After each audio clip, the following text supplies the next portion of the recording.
Well, you're back for the gaming news.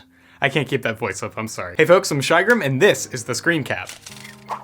Nothing is safe from Fortnite. They're entering our world at last. It's the beginning of the end. Just kidding, I can't do that voice. Not really though. Microsoft is gonna release a limited edition Fortnite Purple Xbox One S in the US and Europe shortly. This leaked image shows off a design named Gradient Purple. I don't really see a gradient there, it just looks like a regular matte purple. As well as a controller with a matching color. With this console bundle, you'll also get a Fortnite skin called Dark Vectrex, yes. It's called Dark Vertex, as well as 2,000 V-Bucks. Just as well as any other Xbox One bundles, you also get a free month of Xbox Live and Xbox Game Pass.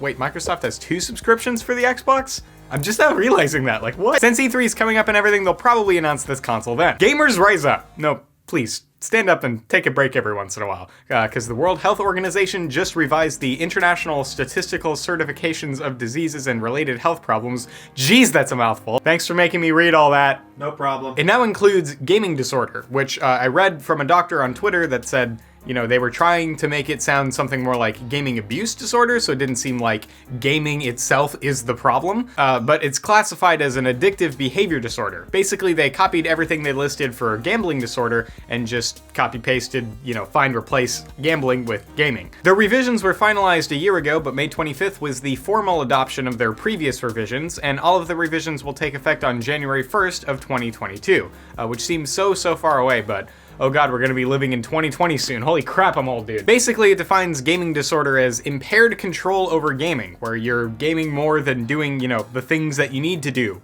in your day-to-day life, like school and work and dishes and laundry and anything but Fortnite. So essentially, if you're gaming to the point where you're just neglecting everything else in your life, yeah, you know that's a bit of a problem. So please, just at least take breaks every so often, just like Wii Sports always told you to do. Well, let's talk about something a little bit lighter now, because mental health is fun, right? We're talking about puppers now, baby. Woofers, puppers, barky boys, fuzzy lads, Jesus, I'm gonna vomit. An indie studio is making the game Paparazzi, and it's basically Pokemon Snap, but with dogs.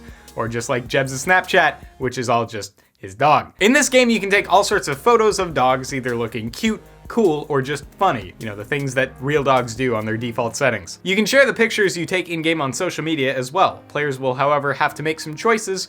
You sadly can't photograph every dog, so you do have to pick, and choose which dogs to photograph. There's a single-player campaign, which means it's leaps and bounds ahead of Black Ops 4, as well as multiplayer support locally.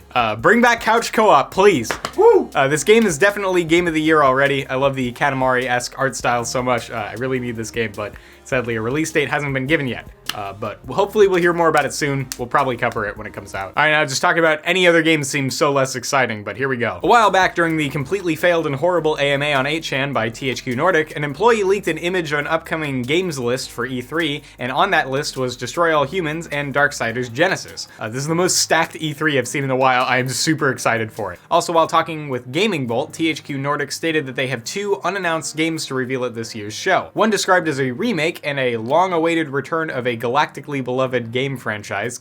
Gee, wonder what that is. And the other described as a new vision of a beloved game/franchise. Can't think of any other games that fit those descriptions better. Also, what if, just hear me out, what if we get Destroy All Humans on the Switch? But every game is on Switch, so it doesn't matter. God, E3 is looking to be like super cool though. I cannot wait to cover E3. It's gonna be so good. Epic Games just announced last Friday that they hired the oh, what's that? Hello?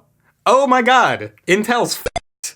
Yeah, Ryzen was announced. The 3rd gen Ryzen chips from AMD are going to be the next best thing for gaming at a really good price point too. They announced everything up to a 12-core, 24-thread CPU that runs at like a boost clock of like 4.6 gigahertz, and holy crap, it's only $499.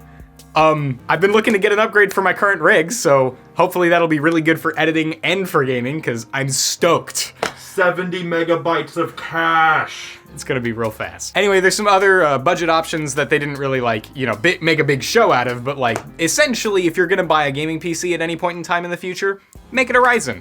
because it's going to be much better bang for the buck. I'm just saying. Epic Games just announced last Friday that they just hired the commissioner of the Overwatch League, who will now oversee the company's esports efforts. Rest in peace, Overwatch League, one of the only things that made Overwatch any money nowadays. Just kidding, but it seems like a lot is going on with Overwatch lately, eh? Nate Nanzer, whose name might be mistaken for a character from the Jason Bourne series, is now... He's the ex-commissioner of the Overwatch League, and he announced on Twitter he was leaving ActiBliz, and ESPN were the ones to confirm with Epic Games that, yes, Nanzer had joined the Epic Games team. ESPN does esports stuff now, or am I just out of touch? Probably both. Nanzer says that it was an extremely tough decision, and it was truly an honor to play such a large role in the Overwatch League, but he knows that it's going down, so he's jumping ship. Good lord. God, I'm cussing a lot in this video, huh? Blizzard stated that Anytime I can't pronounce a name now, I'm just gonna... Pete. Bruh, Pete. God, names are hard. Anyway, the guy who's taking charge of all of the esports product at Activision Blizzard will be taking Nanzer's place as commissioner of the Overwatch League. Oversaw all of Activision Blizzard's esports leagues and is currently constructing a Call of Duty-based league, which should begin play sometime in 2020. Let's just hope there's a decent Call of Duty game to actually have in the esports community. Not Blops 4, probably. And let's hope he does a little bit to breathe in some life into Overwatch and the Overwatch League, because, yikes. Anyway, that's gonna do it for us today. Feel free to check out some of our other episodes of the Screencap. We are here 3 times a week, so feel free to tune in for each episode, because we're gonna cover a lot of gaming news, and we try to get short and to the point so that you can get your headlines and get off to whatever you need to do. Anyway, I need to get off to whatever I need to do.